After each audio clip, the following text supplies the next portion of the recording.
That feeling when you hear about a bunch of political leaders covering up a 20,000 people massacre. You have to love politics, don't ya? Or the fact that you have this boy, he literally betrayed the one person who can make him manga.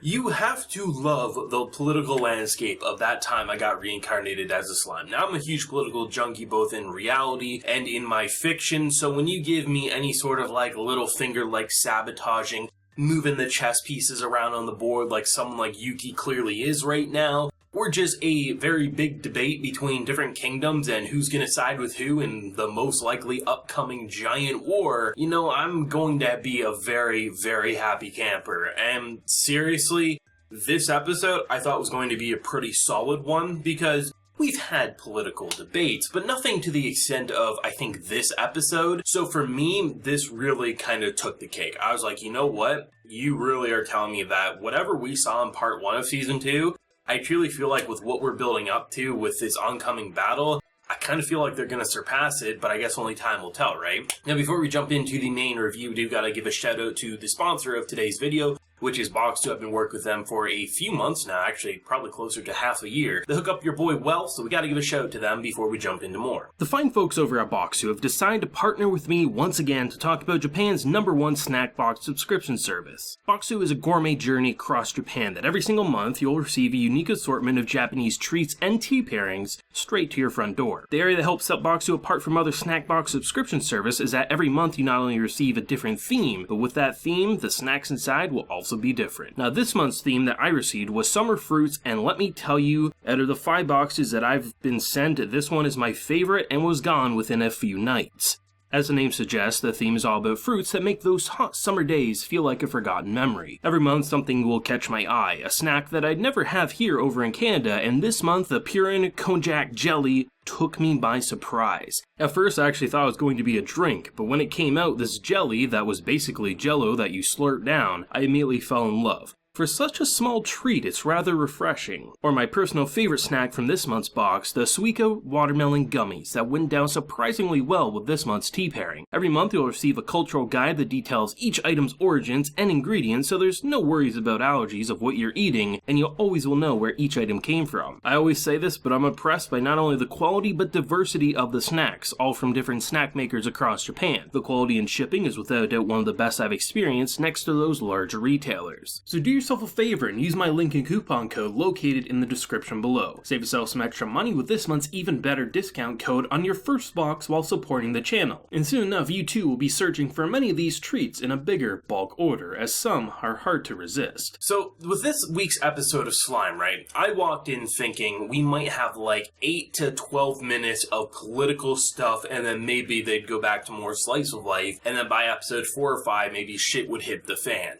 So when they kick into like 8 minutes of seeing Yuki and just like the gesture here, and seeing that this man seemingly is betraying Rimuru, honestly didn't see that one coming. Probably helped that when I watched season 1, I wasn't watching it weekly alongside like commenters and things like that. I did my own little binge of it. So when I got introduced to him, I was like, yeah, he may not end up being the best of friends with Rimuru, but also, I mean, if there's any way to secure an alliance, giving the guy manga and you're the only one who can create said manga, I mean, that's pretty much the best way to secure an alliance, right? I mean, no Taku's gonna betray you, right? And then in comes this episode, and I'm like, oh shit, I guess he already kind of has all of that he needs. Maybe that's enough reading material for life, who knows? Or is he gonna try to kidnap Rimuru, make him into his own little sweat workshop? Who knows, right? But to see just like the manipulation, right? You know, we have the jester-looking clown man trying to get more information. Apparently not much information came up until he got up to like the temple, the worshipping place,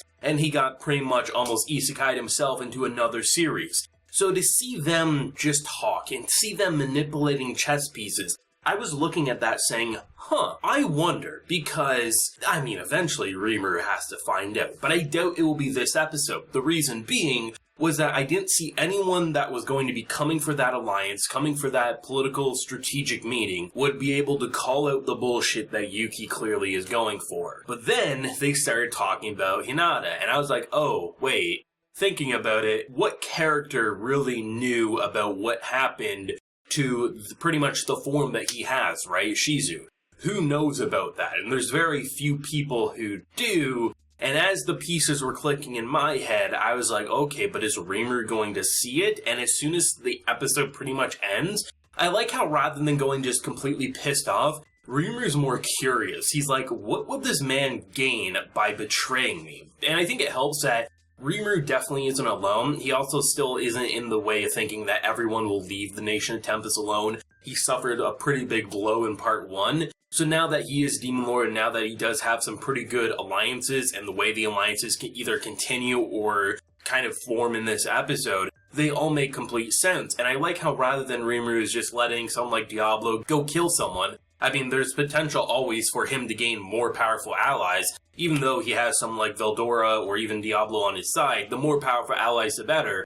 And should, they not be able to, it's not like he's going to get caught unexpected the same way as in part 1. He most likely can easily handle her himself, and if not, he has literally an entire alliance and powerful people devoted to him. So it's very interesting to see Rimuru now really taking up the reins of negotiation. He's not a master diplomat or anything like that, but I love seeing him just work his magic, especially when Veldora casually barges in, drops the name, and they have to take a pause for that meeting. It's interesting to see why characters decided to follow in Rimuru, because the Dwarven King, right? Makes total sense. From the beginning, he aided with them. So even though a lot of shit caught him off guard, I like how he's sticking to his guns. He's not going to seek out enemies and things like that. But if he has to take a side, it makes way more sense to follow in someone he's been following for so long, especially one who's clearly going to be probably more of a threat than the Western Church and things like that. The biggest question I had is we get introduced last week to a new character. What would be the motivation